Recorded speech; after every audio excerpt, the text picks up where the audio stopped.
വാഗർത്ഥാവിവ സംപൃക്തൗ വാഗർത്ഥപ്രതിപത്തയേ ജഗതഃ പിതരൗ വന്ദേ പാർവതീ പരമേശ്വരൗ. നമസ്തേ.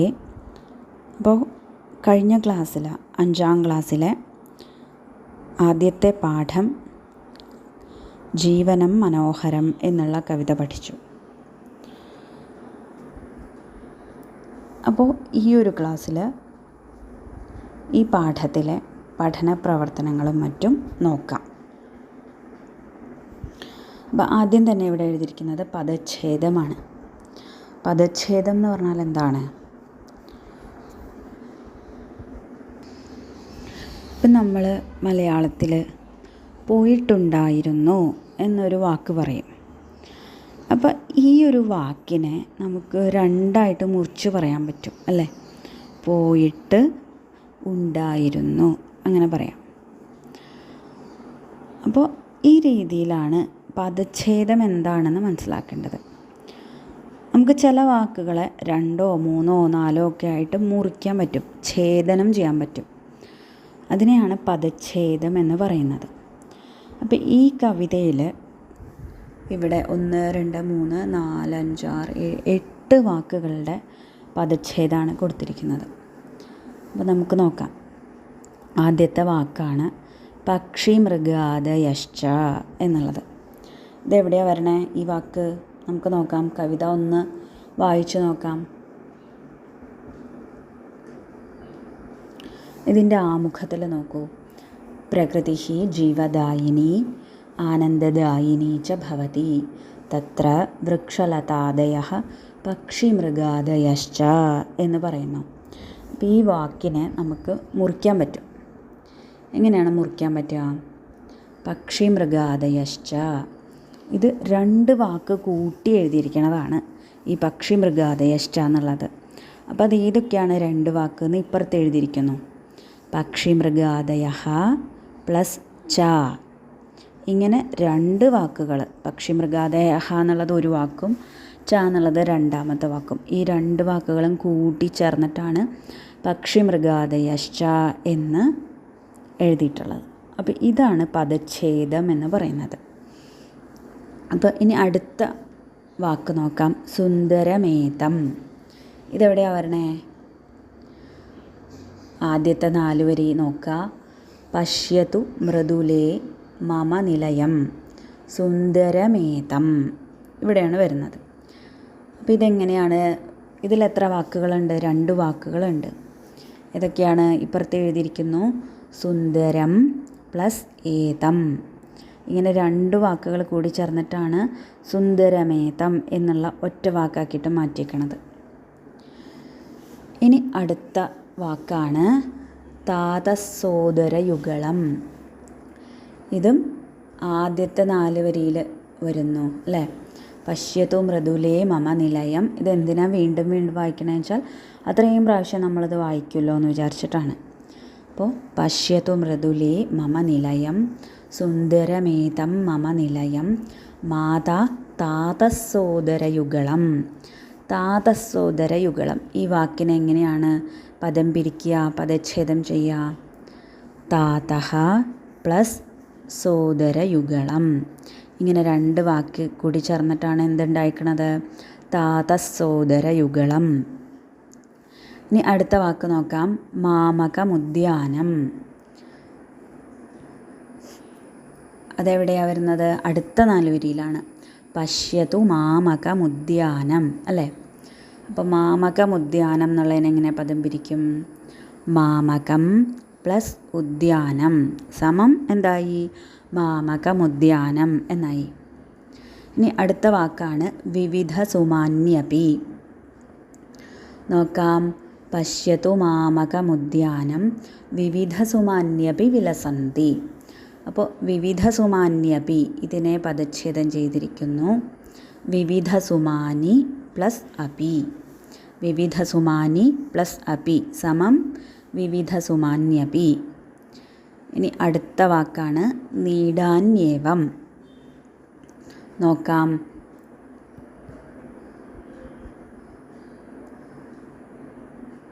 മധുരം ഗായതി പികപോതഃ രുചിരം നൃത്യതി കേകി ഗണ കാകാ ഹംസാ കീരകപോത നീഡാന്യേവം രചയന്തി. ഇവിടെയാണ് വരുന്നത് നീഡാന്യേവം അല്ലേ. എങ്ങനെ പദച്ഛേദം ചെയ്യും? നീഡാനി പ്ലസ് ഏവം സമം നീഡാന്യേവം. ഇനി അടുത്ത വാക്കാണ് സന്തതമേവം. അടുത്ത 4 വരിയിലാണ് ഇതുള്ളത്. കുഹരേ നിവസതി ഖലു ശശകോ ഗൃഹേ ച ശുനകോ മാർജാര സന്തതമേവം അല്ലേ. നോക്കാം. സന്തതം പ്ലസ് ഏവം സമം സന്തതമേവം. സന്തതം പ്ലസ് ഏവം സമം സന്തതമേവം. ഇനി അടുത്ത വാക്കാണ് വയമിഹ. വയം പ്ലസ് ഇഹ വയമിഹ. എവിടെയാണ് വരുന്നത്? കുഹരേ നിവസതി ഖലു ശശകോ ഗൃഹേ ച ശുനകോ മാർജാര സന്തതമേവം വയമിഹ സർവേ. വയമിഹ വയം പ്ലസ് ഇഹ സമം വയമിഹ. അപ്പോൾ പദച്ഛേദം എന്താണെന്ന് മനസ്സിലായില്ലേ?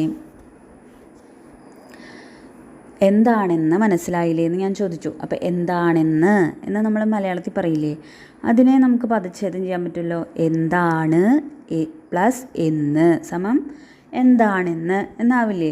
അപ്പം അതുപോലെ തന്നെയാണ് നമുക്ക് ചില വാക്കുകളെയൊക്കെ 2, 3 ആയിട്ട് കട്ട് ചെയ്ത് എടുക്കാൻ പറ്റും. അപ്പം അതിനെയാണ് പദച്ഛേദം എന്ന് പറയുന്നത്. അതായത് ചില വാക്കുകൾ നമ്മൾ കൂട്ടി പറയുമ്പോൾ 2, 3 വാക്കുകളൊക്കെ കൂട്ടിയിട്ടാണ് പറയുക അല്ലേ. അതിനെ വിഭജിച്ച് എഴുതുന്നതിനെയാണ് പദച്ഛേദം എന്ന് പറയുന്നത്. സംസ്കൃതത്തിൽ പറയുമ്പോൾ പദച്ഛേദ എന്ന് പറയാം. പിന്നെ ഈ പദച്ഛേദം എന്താണെന്ന് ചോദിച്ചാൽ അറിയാതിരിക്കാൻ പാടില്ല. അപ്പം ഇനി അടുത്ത എന്താണ്? വിഗ്രഹമാണ്. വിഗ്രഹം എന്ന് പറഞ്ഞാൽ എന്താണ്? വിഗ്രഹം എന്ന് പറഞ്ഞാൽ നമ്മളൊരു വാക്ക് പറഞ്ഞു കഴിഞ്ഞിട്ട് അതെന്താണെന്ന് വിശദീകരിച്ച് പറയുന്നതിനെയാണ് വിഗ്രഹം എന്ന് പറയുന്നത്. അതായത് ഇപ്പോൾ നമ്മൾ മലയാളത്തിൽ അമ്മക്കുട്ടി എന്നൊരു വാക്ക് പറഞ്ഞു. അപ്പോൾ നമ്മളതിനെ വിശദീകരിച്ച് പറയാണ് അമ്മയോട് കൂടുതൽ പ്രിയമുള്ള കുട്ടി അമ്മക്കുട്ടി എന്ന് പറയും. അപ്പം അതുപോലെയാണ് ഈ വിഗ്രഹം എന്ന് പറയുന്നത്. ഇപ്പം ഇവിടെ നോക്കൂ, സോദരയുഗളം എന്ന ഒരു വാക്ക് പറഞ്ഞു. ആ വാക്കിൻ്റെ വിഗ്രഹം പറയുന്നത് സോദരയോഹോ യുഗളം. സോദരയുഗളം, സോദരന്മാരുടെ യുഗളം. അതായത് 2 സോദരന്മാർ എന്നുള്ള അർത്ഥത്തിലാണ് സോദരയുഗളം എന്ന് പറയുന്നത്. ഇനിയിപ്പോൾ അടുത്ത നോക്കൂ, വിവിധ സുമാനി. ഇതിൻ്റെ വിഗ്രഹമാണ് വിവിധാനി സുമാനി എന്ന്. അതായത് മലയാളത്തിൽ പറയുകയാണെങ്കിൽ വിവിധ സുമാനി എന്നുള്ളതിൻ്റെ അർത്ഥം വിവിധ പൂക്കൾ എന്നാണ്. അപ്പോൾ നമ്മളതിനെ വിശദീകരിച്ച് പറയുമ്പോൾ എങ്ങനെയാണ് പറയുക? വിവിധങ്ങളായ പൂക്കൾ, വിവിധ പൂക്കൾ എന്ന് മലയാളത്തിൽ പറയും. അത് തന്നെയാണ് ഇവിടെ പറയുന്നത് സംസ്കൃതത്തിൽ. വിവിധാനി സുമാനി, വിവിധ സുമാനി. ഇതിനെയാണ് വിഗ്രഹം എന്ന് പറയുന്നത്. ഒരു വാക്കിൻ്റെ അർത്ഥം കൂടുതൽ മനസ്സിലാവാൻ വേണ്ടി അതിനെ വിശദീകരിച്ച് പറയാം. എന്നാൽ പദച്ഛേദം അങ്ങനെയല്ല. എങ്ങനെയാണ്? കുറേ വാക്കുകൾ ഒരുമിച്ചിരിക്കുന്നുണ്ട്, അതിനെ വേർതിരിച്ച് ഇന്ന വാക്കായിട്ടെടുത്ത് എഴുതുക, അങ്ങനെയാണ്. അപ്പോൾ ഇവിടെ ഇനി അടുത്ത വാക്ക് നോക്കാം. വിഗ്രഹം പറയുന്നത് നൂതന കുസുമാനി. നൂതനാനി കുസുമാനി. നൂതന കുസുമാനി. മലയാളത്തിൽ പറയുകയാണെങ്കിൽ നൂതന കുസുമാനി എന്നുള്ളതിൻ്റെ അർത്ഥം പുതിയ പൂക്കൾ എന്നാണ്. അപ്പോൾ അതിനെ നൂതനാനി കുസുമാനി, പുതിയതായിട്ടുള്ള പൂക്കൾ, പുതിയ പൂക്കൾ എന്ന് വിഗ്രഹിച്ചെഴുതി. ഇനി അടുത്തത് പികപോതഃ. പികസ്യ പോതഃ, പികപോതഃ. പികസ്യ എന്ന് പറഞ്ഞാൽ കുയിലിൻ്റെ, പോതഃ എന്ന് പറഞ്ഞാൽ കുഞ്ഞ്. അപ്പോൾ കുയിലിൻ്റെ കുഞ്ഞ്, കുയിൽ കുഞ്ഞ് എന്ന് പറയുന്നത് പോലെയാണ് പികസ്യ പോതഃ, പികപോതഃ. ഇനി അടുത്ത വാക്കാണ് സാമോദം. ആമോദേന സഹ. നമ്മൾ പറയില്ലേ സാമോദം എന്ന് പറഞ്ഞാൽ സന്തോഷത്തോടു കൂടി, സന്തോഷം എന്നൊക്കെ പറയില്ലേ. അപ്പോൾ അതിനെ എങ്ങനെ വിഗ്രഹിച്ചെഴുതുക? സന്തോഷത്തോടു കൂടി. അതാണ് പറയുന്നത് ആമോദേന സഹ, സാമോദം. അപ്പോൾ ഇതാണ് വിഗ്രഹം എന്ന് പറയുന്നത്. അപ്പോൾ പദച്ഛേദം എന്താണ്, വിഗ്രഹം എന്താണ് എന്ന് മനസ്സിലായി എന്ന് വിചാരിക്കണം. ഇനി അടുത്തത് പഠന പ്രവർത്തനങ്ങളിലേക്ക് കടക്കുകയാണ്. ഗൃഹപരിസരം നിരീക്ഷ്യ പുഷ്പാണാം ജീവജാലാനാം ച നാമാനി വദതു. ഗൃഹപരിസരം നിരീക്ഷ്യ, ഗൃഹത്തിൻ്റെ നമ്മുടെ വീടിൻ്റെ ചുറ്റും പരിസരമൊക്കെ നോക്കിയിട്ട് നിരീക്ഷിച്ചിട്ട് പുഷ്പാണാം അവിടെ കാണുന്ന പൂക്കളുടെയും ജീവജാലങ്ങളുടെയൊക്കെ പേരുകൾ എഴുതാൻ. അപ്പോൾ ഞാൻ ഇവിടെ എൻ്റെ ചുറ്റും കാണുന്ന ചില കാര്യങ്ങളൊക്കെ ജീവജാലങ്ങളെയൊക്കെ ഉൾപ്പെടുത്തിയിട്ട് ഒരു ചെറിയ വീഡിയോ ചെയ്തിട്ടുണ്ടായിരുന്നു. അത് അയച്ചു തരാം, ഇവിടെ ഡിസ്ക്രിപ്ഷനിലും കൊടുക്കാം. ഇനി അടുത്ത പഠന പ്രവർത്തനമാണ് കവിതാം വ്യക്തിശഃ സംഘശഃ ച ആലപതു. കവിതാം കവിതയെ, വ്യക്തിശഃ സ്വയം പാടി നോക്കുക, സംഘശഃ സംഘം ചേർന്ന് ഗ്രൂപ്പായിട്ടും ആലപതു പാടി നോക്കാനാണ് പറയുന്നത്. അപ്പോൾ പാടുമ്പോൾ എന്തൊക്കെ ശ്രദ്ധിക്കണം എന്നുള്ള സൂചനകളാണ് ഇവിടെ കൊടുക്കുന്നത്. അക്ഷരസ്ഫുടത വേണം, പദജ്ഞാനം, പാടുമ്പോൾ പാടുന്ന ഓരോ പദത്തിൻ്റെയും അർത്ഥം എന്താണെന്ന് അറിയണം, പദത്തിനെ ഉച്ചരിക്കാൻ അറിയണം. ആശയാവബോധ, എന്താണ് ഞാൻ ചൊല്ലുന്ന കവിതയുടെ ആശയമെന്ന് മനസ്സിലാക്കണം. ഉചിതഃ ഭാവഃ, ഈ കവിതയുടെ ആശയത്തിനനുസരിച്ചുള്ള ഭാവം ഉണ്ടാവണം. ഉചിതഃ താളഃ, നല്ല ഉചിതമായ താളത്തിലും ഈ കവിത ചൊല്ലാനാണ് ഇവിടെ പറയുന്നത്. ഇനി ഭാവനാനുസാരം അടുത്ത പഠന പ്രവർത്തനം. ചിത്രസ്യ വർണ്ണലേപനം കരോതു. നിങ്ങളുടെ ഭാവന അനുസരിച്ച്, നിങ്ങളുടെ ഇഷ്ടത്തിന് ചിത്രത്തിന് വർണ്ണലേപനം ചെയ്യാനാണ് പറയുന്നത്, കളർ കൊടുക്കാനാണ് പറയുന്നത്. ഇനി അടുത്ത പഠന പ്രവർത്തനമാണ് ചിത്രാണി നിരീക്ഷ്യ നാമാനി വദതു യോജയതു ച. ചിത്രാണി നിരീക്ഷ്യ നാമാനി വദതു യോജയതു ച.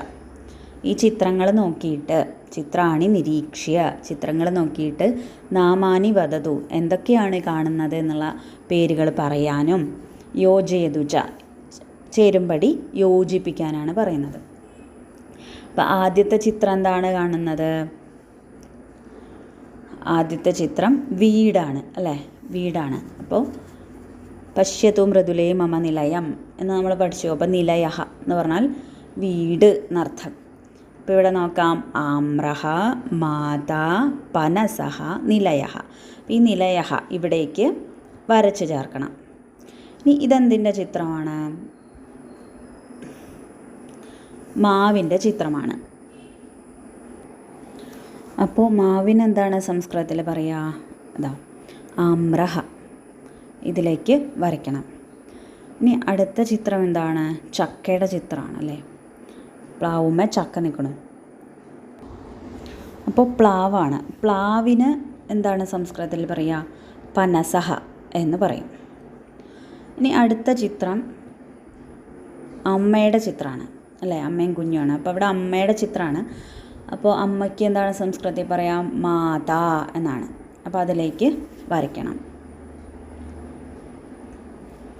ഇനി അടുത്ത നോക്കാം, അടുത്ത പഠന പ്രവർത്തനമാണ് ചിത്രാണി നിരീക്ഷ്യ ആശയം വദതു. ചിത്രാണി നിരീക്ഷ്യ, ഈ കൊടുത്തിരിക്കുന്ന ചിത്രങ്ങൾ നോക്കിയിട്ട് അതിൻ്റെ ആശയം എന്താണ് എന്ന് പറയാൻ. അപ്പോൾ ആദ്യത്തെ ചിത്രം എന്താണ്? ഒരു മയിൽ നൃത്തം ചെയ്യുന്നതാണ്. അപ്പോൾ അടിയിൽ എഴുതിയിരിക്കുന്നു കേകി നൃത്യതി. കേകി എന്ന് പറഞ്ഞാൽ മയിൽ, നൃത്യതി നൃത്തം ചെയ്യുന്നു, മയിൽ നൃത്തം ചെയ്യുന്നു എന്നതാണ് ഇതിൻ്റെ അർത്ഥം. ഇനി അടുത്ത ചിത്രം എന്താണ്? ഒരു കുയിൽ പാടുന്നു അല്ലേ, അത് തന്നെയാണ് ഇവിടെ എഴുതിയിരിക്കുന്നത്. പികഹ ഗായതി. പികഹ കുയിൽ, ഗായതി പാടുന്നു. ഇനി അടുത്ത ചിത്രം എന്താണ്? മുയൽ അതിൻ്റെ മാളത്തിൽ ഇരിക്കുകയാണ് അല്ലേ. അപ്പോൾ കുഹരേ ശശകഃ അസ്തി. കുഹരേ മാളത്തിൽ, ശശകഃ മുയൽ അസ്തി ഉണ്ട്. അടുത്ത ചിത്രത്തിൽ വീട്ടിൽ ഒരു പൂച്ച ഇരിക്കുകയാണ്. അപ്പോൾ ഗൃഹേ മാർജാരഹ നിവസതി. ഗൃഹേ വീട്ടിൽ, മാർജാരഹ പൂച്ച, നിവസതി താമസിക്കുന്നു. ഇനി അടുത്ത ചിത്രത്തിൽ കാക്ക ഒരു കൂടുണ്ടാക്കുകയാണ് അല്ലേ. അപ്പോൾ കാക്കഹ നീടം രചയതി. കാക്കഹ കാക്ക നീടം കൂടിനെ രചയതി ഉണ്ടാക്കുന്നു. അപ്പം അത് കഴിഞ്ഞു. ഇനി അടുത്തത് സൂചനാനുസാരം ലിഖതു. ഇവിടെ സൂചന തന്നിട്ടുണ്ട്, അതനുസരിച്ച് ബാക്കിയുള്ളത് പൂരിപ്പിക്കാനാണ്. യഥാ പികഹ പികൗ പികാഹ എന്ന് കൊടുത്തിരിക്കുന്നു. അതായത് ഒരു കുയിലാണ് ഇവിടെ ഉള്ളത്, ഒരു കുയിൽ. അപ്പോൾ എന്താണ് അതിനെ പറയുക? പികഹ കുയിൽ എന്ന് പറയണം. ഇനി 2 കുയിലുണ്ടെങ്കിൽ എന്ത് പറയണം? ദ്വിവചനാണ്. എന്താ പറയുക? പികൗ എന്ന് പറയണം. 2-ലധികം കുയിലുകളുണ്ടെങ്കിൽ അപ്പോൾ അത് ബഹുവചനായി. അപ്പോൾ എന്ത് പറയണം? പികാഹ എന്ന് പറയണം. അപ്പോൾ ഇതാണ് സൂചന. ഏകവചനമാണെങ്കിൽ പികഹ, ദ്വിവചനമാണെങ്കിൽ പികൗ, ബഹുവചനമാണെങ്കിൽ പികാഹ എന്നെഴുതണം. ഈ സൂചന അനുസരിച്ച് നമുക്ക് ഇവിടെ പൂരിപ്പിക്കണം. എന്താണ്? ഇവിടെ ഒരു പ്രാവാണുള്ളത്.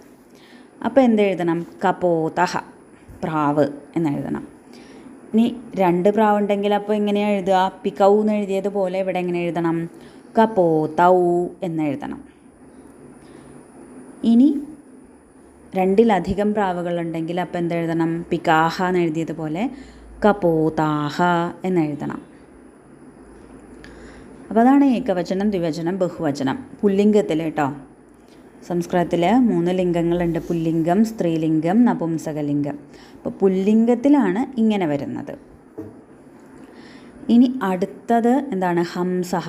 ഒരു ഹംസുണ്ട്, അപ്പോൾ ഹംസഹ എന്ന് പറഞ്ഞു. ഇനി 2 ഹംസങ്ങളുണ്ടെങ്കിൽ അപ്പോൾ ഹംസൗ എന്ന് പറയണം.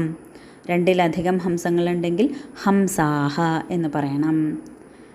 ഇനി ഒരാടുണ്ട്, അപ്പോൾ അജഹ എന്ന് പറഞ്ഞു. ഇനി 2 ആടുകളാണെങ്കിൽ അജൗ എന്ന് പറയണം. 2-ലധികം ആടുകളാണെങ്കിൽ അജാഹ എന്ന് പറയണം. ഇനി ഒരു തവളയുള്ളപ്പോൾ ഭേകഹ എന്ന് പറഞ്ഞു. 2 തവളയുണ്ടെങ്കിൽ ഭേകൗ എന്ന് പറയണം. 2-ലധികം തവളകളുണ്ടെങ്കിൽ ഭേകാഹ എന്ന് പറയണം. അപ്പോൾ അത് കഴിഞ്ഞു. ഇനി അധികതാഹ അംശാഹ. നമ്മൾ ഈ പാഠത്തിൽ നിന്ന് എന്തൊക്കെയാണ് മനസ്സിലാക്കിയതെന്ന് പറയാണ്. പുഷ്പാണാം ജീവജാലാനാം ച നാമാനി അവതത്.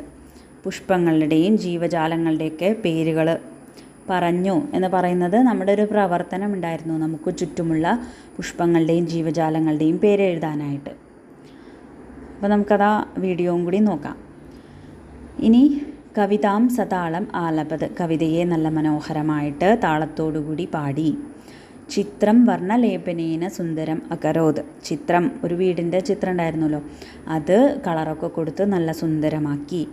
ചിത്രാണി നിരീക്ഷ്യ നാമാനി അവതത്. നമ്മൾ ചിത്രം നോക്കിയിട്ട് നമ്മൾ കണ്ടുല്ലോ, ആമ്രഹ, പനസഹ, മാത, നിലയഹ, ഇങ്ങനെ പേരുകളൊക്കെ പറഞ്ഞു. ചിത്രാണി നിരീക്ഷ്യ ആശയം അവതത്. എന്താണ്? മയിൽ നൃത്തം ചെയ്യുന്നു, കേക്കി നൃത്യതി എന്നിങ്ങനെയുള്ള ആ ചിത്രങ്ങളൊക്കെ നോക്കിയിട്ട് നമ്മൾ ആശയം പറഞ്ഞു. പുല്ലിംഗ ശബ്ദാൻ അവതത് അലിഖതിച്ച. പുല്ലിംഗ ശബ്ദങ്ങളെയൊക്കെ പറഞ്ഞു എഴുതി അല്ലേ.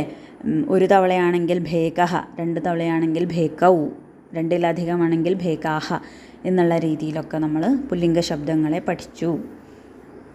ഇനി ഇതിനോടനുബന്ധമായിട്ട് പറയാണ്, ഇത് കാണാതെ പഠിക്കേണ്ട ഒന്നാണ്. എന്താണ്? ഭവതി. ക്രിയാപദം. ക്രിയാപദം എന്ന് പറഞ്ഞാൽ എന്താണ്?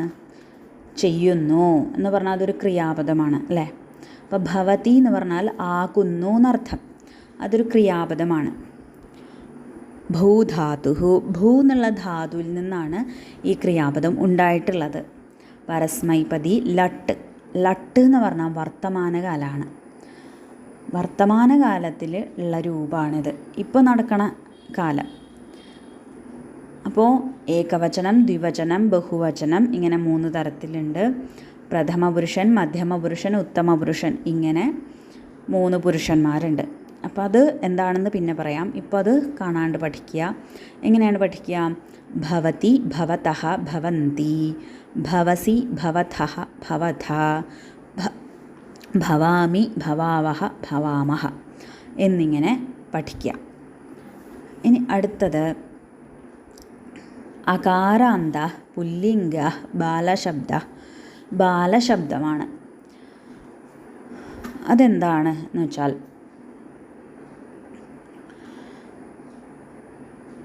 നമ്മൾ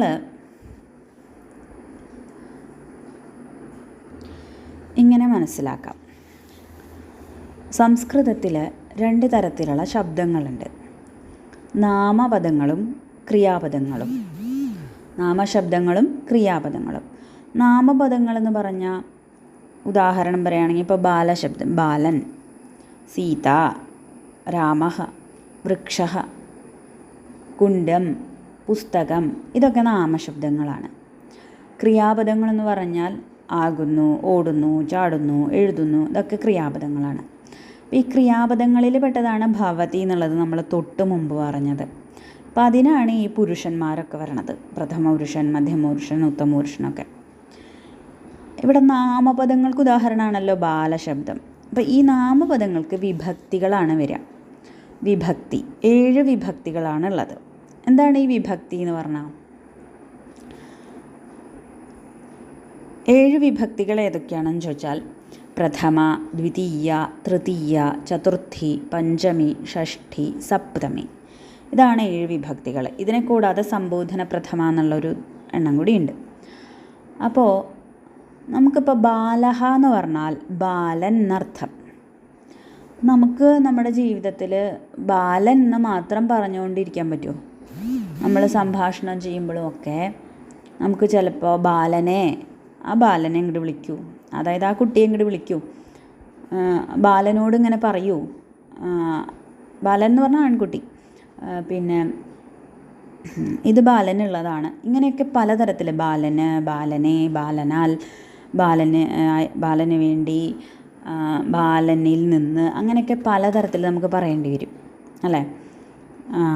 അപ്പം അങ്ങനെ പല കേസുകളായിട്ട് വരും. അപ്പം അങ്ങനെ പലതരത്തിൽ പറയുന്നതിനെയാണ് നമ്മൾ വിഭക്തികൾ എന്ന് പറയാം. അപ്പോൾ 7 വിഭക്തി ഉണ്ട്. അതിൽ ആദ്യത്തെ വിഭക്തിയാണ് പ്രഥമ വിഭക്തി. അതിൽ ഏകവചനം, ദ്വിവചനം, ബഹുവചനം ഉണ്ട്. അപ്പോൾ ഏകവചനം എന്ന് പറഞ്ഞാൽ ബാലഹ, ദ്വിവചനം എന്ന് പറഞ്ഞാൽ ബാലൗ, ബഹുവചനം എന്ന് പറഞ്ഞാൽ ബാലാഹ. അപ്പോൾ അതിൻ്റെ അർത്ഥം എന്താണെന്ന് വെച്ചാൽ ഏകവചനത്തിൻ്റെ അർത്ഥം ബാലൻ, ആൺകുട്ടി എന്നാണ്. ദ്വിവചനത്തിൻ്റെ അർത്ഥം 2 ആൺകുട്ടികൾ. ബഹുവചനത്തിൻ്റെ അർത്ഥം 2-ലധികം ആൺകുട്ടികൾ. ഇനി സംബോധന പ്രഥമ എന്ന് പറഞ്ഞാൽ നമ്മൾ ആ ആൺകുട്ടിയെ വിളിക്കുകയാണെങ്കിൽ, ഒരു ആൺകുട്ടിയെ വിളിക്കുകയാണെങ്കിൽ ഹേ ബാല എന്ന് വിളിക്കണം. 2 ആൺകുട്ടികളെ വിളിക്കുകയാണെങ്കിൽ ഹേ ബാലൗ എന്ന് വിളിക്കണം. 2-ലധികം ആൺകുട്ടികളെ വിളിക്കുകയാണെങ്കിൽ ഹേ ബാലാഹ് എന്ന് വിളിക്കണം. ഇനി ദ്വിതീയ വിഭക്തി. ദ്വിതീയ വിഭക്തിയുടെ അർത്ഥം അതിനെ എന്നാണ്. അപ്പോൾ ബാലം, ബാലൗ, ബാലാൻ എന്നാണ് രൂപങ്ങൾ. ഏകവചനത്തിൽ ബാലം, അപ്പോൾ അതിനെ എന്നർത്ഥം വരുമ്പോൾ എന്താണ് വരിക? ആൺകുട്ടിയെ എന്ന് വരും. ദ്വിവചനത്തിൽ 2 ആൺകുട്ടികളെ എന്നർത്ഥം വരും. ബഹുവചനത്തിൽ 2-ലധികം ആൺകുട്ടികളെ എന്നർത്ഥം വരും. ഇനി തൃതീയ വിഭക്തിയുടെ രൂപങ്ങളാണ് ബാലേന, ബാലാഭ്യാം, ബാലൈഹി. ഇപ്പോൾ തൃതീയയുടെ അർത്ഥം തൽക്കാലം നമുക്ക് ആൽ എന്ന് പറയാം. അതായത് ബാലേന, ബാലനാൽ, ബാലാഭ്യാം, 2 ബാലന്മാരാൽ, ബാലൈഹി, 2-ലധികം ബാലന്മാരാൽ എന്ന് കിട്ടും. ഇനി ചതുർത്ഥി വിഭക്തി. അതിൻ്റെ അർത്ഥം ബാലായ, ബാലാഭ്യാം, ബാലേഭ്യ എന്നാണ് രൂപം. അർത്ഥം ഏകവചനത്തിൽ ബാലായ, ബാലനായിക്കൊണ്ട്, ദ്വിവചനത്തിൽ 2 ബാലന്മാർക്കായിക്കൊണ്ട്, ബഹുവചനത്തിൽ 2-ലധികം ബാലന്മാർക്കായിക്കൊണ്ട്. ഇനി പഞ്ചമി വിഭക്തിയുടെ രൂപങ്ങൾ ബാലാൽ, ബാലാഭ്യാം, ബാലേഭ്യ. ബാലാത് എന്ന് പറഞ്ഞാൽ ബാലനിൽ നിന്ന്, ബാലാഭ്യാം എന്ന് പറഞ്ഞാൽ 2 ബാലന്മാരിൽ നിന്ന്, ബാലേഭ്യ എന്ന് പറഞ്ഞാൽ രണ്ടിലധികം ബാലന്മാരിൽ നിന്ന് എന്നർത്ഥം. ഇനി ഷഷ്ഠി വിഭക്തിയുടെ രൂപങ്ങളാണ് ബാലസ്യ, ബാലയോഹോ, ബാലാനാം. അപ്പോൾ അതിൻ്റെ അർത്ഥം ബാലസ്യ എന്ന് പറഞ്ഞാൽ ബാലന്, ബാലയോഹോ എന്ന് പറഞ്ഞാൽ രണ്ട് ബാലന്മാർക്ക്, ബാലാനാം എന്ന് പറഞ്ഞാൽ രണ്ടിലധികം ബാലന്മാർക്ക്. ഇനി സപ്തമി വിഭക്തിയുടെ രൂപങ്ങളാണ് ബാലേ, ബാലയോഹോ, ബാലേഷു. അർത്ഥം എന്താണെന്ന് വെച്ചാൽ ബാലേ ബാലനിൽ, ദ്വിവചനത്തിൻ്റെ അർത്ഥം ബാലയോഹോ രണ്ട് ബാലന്മാരിൽ, ബഹുവചനത്തിൻ്റെ അർത്ഥം രണ്ടിലധികം ബാലന്മാരിൽ എന്നാണ്. അപ്പോൾ ഇതാണ് ഈ വിഭക്തികൾ എന്ന് പറയുന്നത്. ഇത് കാണാണ്ട് പഠിക്കേണ്ടതാണ്. അതെങ്ങനെയാണ് പഠിക്കുക? ഉരുവിട്ട് പഠിക്കണം. എങ്ങനെ പഠിക്കണം? അകാരാന്ത പുല്ലിംഗ ബാലശബ്ദ ബാല ബാലൗ ബാലാ ഹേ ബാല ഹേ ബാലൗ ഹേ ബാലാ ബാലം ബാലൗ ബാലാൻ ബാലേന ബാലാഭ്യാം ബാലൈ ബാലായ ബാലാഭ്യാം ബാലേഭ്യ ബാലാദ് ബാലാഭ്യാം ബാലേഭ്യ ബാലസ്യ ബാലയോ ബാലാനാം ബാലേ ബാലയോ ബാലേഷു എന്ന് ഉരുവിട്ട് പഠിക്കണം. ഇനി ഇവിടെ പറയുന്നത് അമരകോശമാണ്. അമരകോശം എന്ന് പറഞ്ഞാൽ അമരസിംഹൻ എന്ന് പറയുന്ന ഒരു ആചാര്യൻ എഴുതിയ ഒരു ഗ്രന്ഥമാണ് അമരകോശം. അതിൽ എന്താണെന്ന് വെച്ചാൽ അതൊരു ഖനിയാണ്. എന്താണ് അതിലുള്ളതെന്ന് വെച്ചാൽ ഒരേ അർത്ഥത്തിലുള്ള ഒരുപാട് വാക്കുകൾ നമുക്ക് കിട്ടും. അങ്ങനെ ആദ്യം മനസ്സിലാക്കുക. അപ്പോൾ ഇവിടെ നിലയഹ എന്ന് പറഞ്ഞു, വീട് എന്നാണ് അർത്ഥം. അപ്പോൾ അമരകോശത്തിൽ പറയുകയാണ് ഗൃഹം ഗേഹോദവസിതം വേശ്മ സദ്മനികേതനം. ഗൃഹം ഗേഹോദവസിതം വേശ്മ സദ്മനികേതനം എന്ന് പറയാണ്. അതായത് നിലയം എന്ന് വീടിനർത്ഥം പറഞ്ഞില്ലേ, അതുപോലെ തന്നെ ഗൃഹം എന്ന് പറഞ്ഞാലും വീട് അർത്ഥം, ഗേഹം എന്ന് പറഞ്ഞാലും വീട് എന്നാണ് അർത്ഥം, ഉദവസിതം എന്ന് പറഞ്ഞാലും വീട് എന്നാണ് അർത്ഥം, വേശ്മ എന്ന് പറഞ്ഞാലും വീട് എന്നാണ് അർത്ഥം, സദ്മ എന്ന് പറഞ്ഞാലും വീട് എന്നാണ് അർത്ഥം, നികേതനം എന്ന് പറഞ്ഞാലും വീട് എന്നാണ് അർത്ഥം. അപ്പോൾ ഒരേ അർത്ഥത്തിലുള്ള പല വാക്കുകൾ കിട്ടി അല്ലേ? ഗൃഹം, ഗേഹം, ഉദവസിതം, വേശ്മ, സദ്മ, നികേതനം എന്നൊക്കെ പറഞ്ഞാലും വീട് എന്നാണ് അർത്ഥം. ഇനി മാതാ എന്ന് പറഞ്ഞു. മാതാ എന്ന് പറഞ്ഞാൽ അമ്മ. അമ്മയ്ക്ക് എന്താണ് അമരകോശത്തിൽ പറയാണ് ജനയിത്രി പ്രസൂർ മാതാ ജനനി. ജനയിത്രി പ്രസൂർ മാതാ ജനനി. അതായത് ജനയിത്രി എന്ന് പറഞ്ഞാലും അമ്മയാണ്, പ്രസൂഹു എന്ന് പറഞ്ഞാലും അമ്മ എന്നാണ് അർത്ഥം, മാതാ എന്ന് പറഞ്ഞാലും അമ്മ എന്നാണ് അർത്ഥം, ജനനി എന്ന് പറഞ്ഞാലും അമ്മ എന്നാണ് അർത്ഥം. അപ്പോൾ ഇത്രയും വാക്കുകൾ നമ്മൾ പഠിച്ചു. ഇനി ഇവിടെ ശബ്ദകോശത്തിൽ ഓരോ വാക്കുകളുടെ അർത്ഥം പറയാണ്. അത് വായിച്ചു പോവാം. ആദ്യം നമ്മുടെ ടെക്സ്റ്റിലുള്ള വാക്കാണ് ഇവിടെ കൊടുത്തിരിക്കുന്നത്. പദം എന്നുള്ളിടത്ത് നമ്മുടെ ടെക്സ്റ്റിലുള്ള വാക്കാണ് കൊടുത്തിരിക്കുന്നത്. ഇനി രണ്ടാമത്തെ സംസ്കൃതം എന്നുള്ളതിൽ ആ പദത്തിൻ്റെ സംസ്കൃത അർത്ഥമാണ് കൊടുത്തിരിക്കുന്നത്. മലയാളം എന്നുള്ളിടത്ത് അതിൻ്റെ മലയാളം അർത്ഥമാണ് കൊടുത്തിരിക്കുന്നത്. അത് ജസ്റ്റ് ഒന്ന് വായിച്ചു പോവാം. അപി, ച, അശോകം, വഞ്ചുള പുഷ്പം, അശോകപുഷ്പം, ഇഹ, അത്ര, ഇവിടെ, ഉദ്യാനം, പുഷ്പവാടി, പൂന്തോട്ടം, ഏതം, ഇമം, ഇതിനെ, ഏവം, ഇത്തം, ഇപ്രകാരം, കപോതഃ, പാരാവതഃ, പ്രാവ്, കാകഃ, വായസഃ, കാക്ക, കീരഃ, ശുകഃ, തത്ത, കുമുദം, കൈരവം, ആമ്പൽ, കുഹരേ, ബിലേ, മാളത്തിൽ, ഖലു, കില, അല്ലേ, ഗായതി, ആലപതി, പാടുന്നു, ഗൃഹേ, ഭവനെ, വീട്ടിൽ, ചമ്പകഃ, ചമ്പകവൃക്ഷഃ, ചമ്പകമരം, ജനാഃ, ലോകാഃ, ജനങ്ങൾ, താതഃ, പിതാ, അച്ഛൻ, നിലയഃ, ഗേഹം, വീട്, നിവസതി, വസതി, താമസിക്കുന്നു, നിവസാമഃ, വസാമഃ, നമ്മൾ താമസിക്കുന്നു, നീഡം, കുലായഃ, കൂട്, നൃത്യതി, നൃത്തം കരോതി, നൃത്തം ചെയ്യുന്നു, പഞ്ച, പഞ്ച, 5, പശ്യതു, വിലോകയതു, നോക്കൂ, പികപോതഃ കോകിലശിശുഃ കുയിലിൻ്റെ കുഞ്ഞ്. മധുരം ശ്രുതിമധുരം മധുരമായി. മന്ദാരം മന്ദാരപുഷ്പം മന്ദാരം. മമ മാമകം എൻ്റെ. മാതാ അംബ അമ്മ. മാമകം മദീയം എൻ്റേത്. മാർജാരഃ ബിഡാലഃ പൂച്ച. രചയന്തി നിർമ്മാന്തി ഉണ്ടാക്കുന്നു. രുചിരം മനോഹരം മനോഹരം. വയം വയം ഞങ്ങൾ നമ്മൾ. വിലസന്തി ശോഭന്തി ശോഭിക്കുന്നു. വിവിധസുമാനി വിവിധ പുഷ്പാണി പലതരം പൂക്കൾ. ശശകഃ ശശഃ മുയൽ.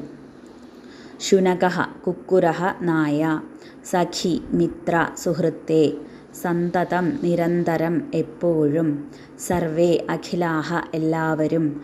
ഹംസഃ ചക്രാംഗഃ അരയന്നം. അടുത്ത ഒരു പഠന പ്രവർത്തനമാണ് ബിന്ദൂൻ യോജയിത്വാ ചിത്രസ്യ വർണ്ണലേപനം കരോതു. ഈ ഡോട്ടുകളൊക്കെ യോജിപ്പിച്ചിട്ട് കളർ കൊടുക്കാനാണ് പറയുന്നത്. അപ്പം അങ്ങനെ നമ്മുടെ ഒന്നാമത്തെ പാഠം കഴിഞ്ഞു. ധന്യവാദ.